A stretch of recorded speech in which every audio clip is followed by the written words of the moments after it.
Hey everybody, it's Shaman Sister Sin, and you are listening to the Meditations and More podcast. Today I want to talk to you about how narcissists are created. This is something people ask me about all the time. I have addressed it here and there. I've never really devoted a lot of time to exactly how these types of people are created, so I was going to do that now.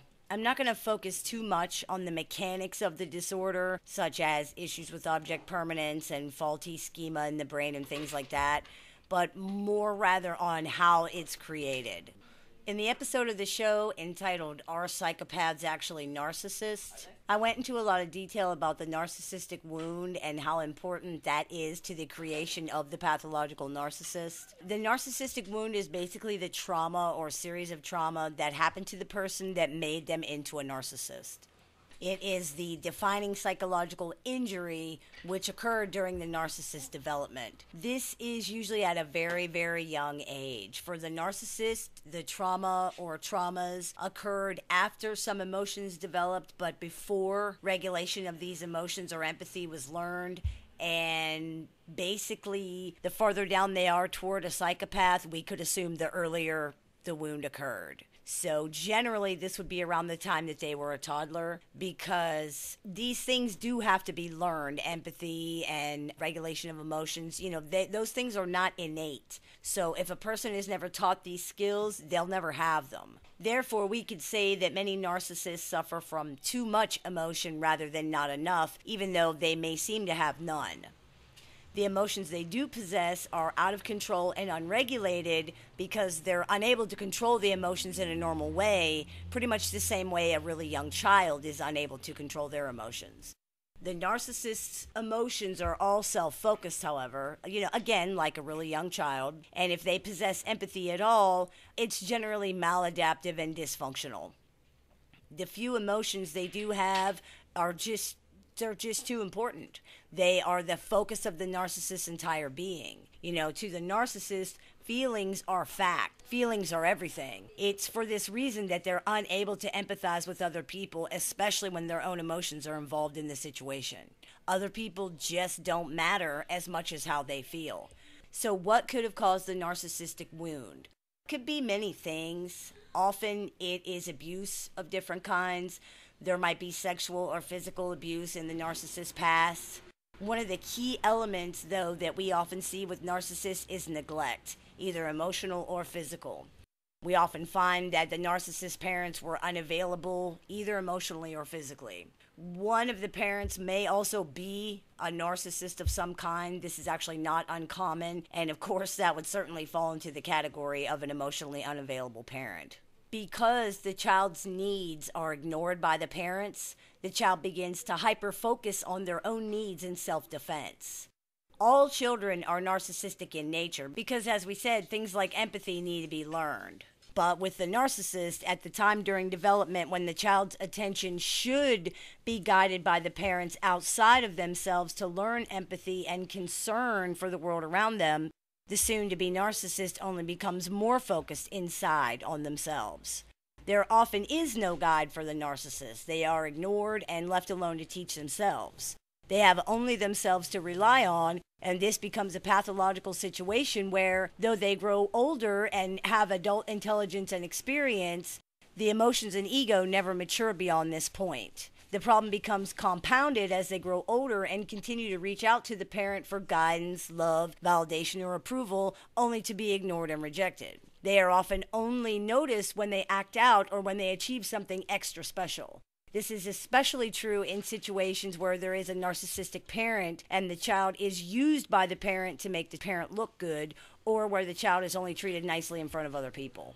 This creates a reward cycle where the child continues these behaviors to get attention the only way they've been taught they can. The result of all these things is that they create a person who believes nobody loves them, that nobody can be trusted because everybody is fake. Their brain screams these things at them 24 hours a day, even as an adult. Narcissists have a brutal superego that spits abuse at them nonstop. Nobody loves you. Nobody likes you. You're stupid. You're fat. You're ugly. You're worthless. You're garbage. On and on and on. This happens because if a child's parents reject them, the child begins to believe something must be very wrong with them. Children are narcissistic, remember. If something happens in their lives, they believe it's because of them. If you notice, this is the same way adult narcissists behave. Add to that the fact that many narcissists were actually told these things by their parents, and it just plays over and over in their mind 24 hours a day. If you've watched the episode of my show entitled 4 Reasons Narcissists Abuse, then you know that's one of the big reasons why. They have been rejected and neglected by their parents, and it creates a situation where they believe they're worthless and defective. This in turn creates a person who believes that everyone in the world is just out for themselves, and therefore no one will look out for them if they don't. It creates a person who believes that you only give in order to get something in return. In fact, many narcissists will straight tell you that if you ask them. They insist that everyone acts like that everyone uses people and only gives when they want something in return. This is, of course, a justification for their behavior, but in a very real way, they believe that. It's what they've been taught. Other people only matter when they can do something for you, and you only matter when you can do something for them. Now, neglect alone can be enough to create a narcissist, but we usually find another key element in the development of a narcissist also, and that is spoiling a child. You might think that neglect and spoiling can't really occur together, but they definitely can. For example, little Jane's parents are never home. They work all the time. Jane cries and begs for her parents' time, but they are too tired and too frazzled to give any to her. When they're not at work, they're sleeping or trying to relax because they're just so exhausted. They don't want to be bothered. When Jane complains that she never sees them or feel like they don't care about her, she's told she's wrong or that her parents' jobs are very important. This both invalidates her feelings and tells her that she's less important than the other things her parents are doing. Jane plays by herself all the time and waits for her parents to come spend time with her. She's a very sad, lonely little girl. Jane's parents feel guilty that they're always pushing her aside for work or because they're so tired. But instead of actually spending time with her, which would take real effort, they try to make up for it by always giving Jane whatever she wants whenever they're with her, regardless of how she behaves. They're too tired to deal with tantrums, and they feel guilty, so they give in. Now, this does not stop Jane from feeling abandoned, which is a key feature in narcissism, especially borderline personality disorder. And it does not teach her to turn her focus outward instead of inward, but it does teach her that she can have whatever she wants. She begins to equate being given things with love, and so it creates a situation where whenever someone tells her she can't have something, this feels to her as if they're telling her they don't love her.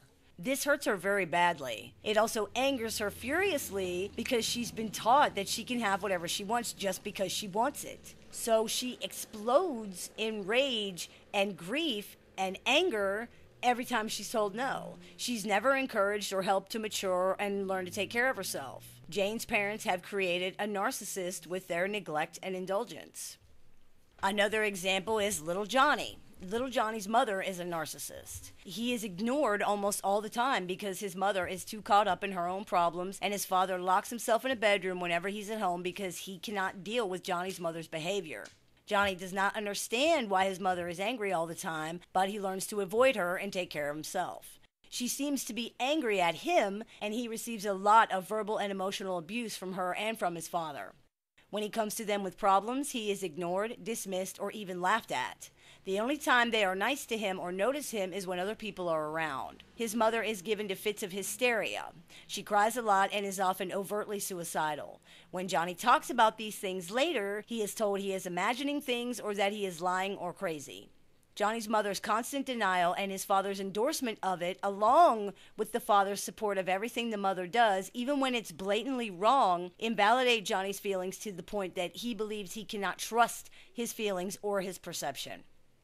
Johnny's parents never tell him they love him or validate him emotionally in any way, but they do give him whatever he wants. His father does it because he feels guilty, and his mother does it because she wants other people to see the things her son has. In her mind, this is proof she's a good mother. As with Jane, Johnny begins to equate being given things with love. It also, again, teaches him that he deserves whatever he wants. He has never been able to mature out of the toddler's way of looking at things. His parents have simply reinforced it rather than encouraging and enabling him to grow out of it. He is never encouraged or helped to mature and learn to take care of himself either. Johnny's parents have created a narcissist with their neglect, abuse, and indulgence. Neither Johnny or Jane have a guide through their development. They are on their own, wandering and trying to figure things out for themselves. Because of this, they are never taught the things people need to know to mature, and as a consequence, they don't mature. They're simply stuck with no way to bridge the gap between their age and their emotional development. As they get older, this gap becomes more and more noticeable and more of a problem. They don't realize they are the problem because they've always been that way. It's very difficult to see there's a problem when something has always been the same. Their disorder was, quote, created by their brain to protect them from the trauma of abuse and neglect, but what protects the child impedes the adult. Behavior that's acceptable in children is not acceptable in adults, but narcissists have not matured enough to be able to change it. And by the time they are adults, they don't see any reason to. The disordered thinking is so entrenched in their mind that they believe they're right even when they know they're wrong. This is again because they believe feelings are facts. You can present a narcissist with all the logic in the world. You can show them tangible facts. And if it disagrees with how they feel, it doesn't matter.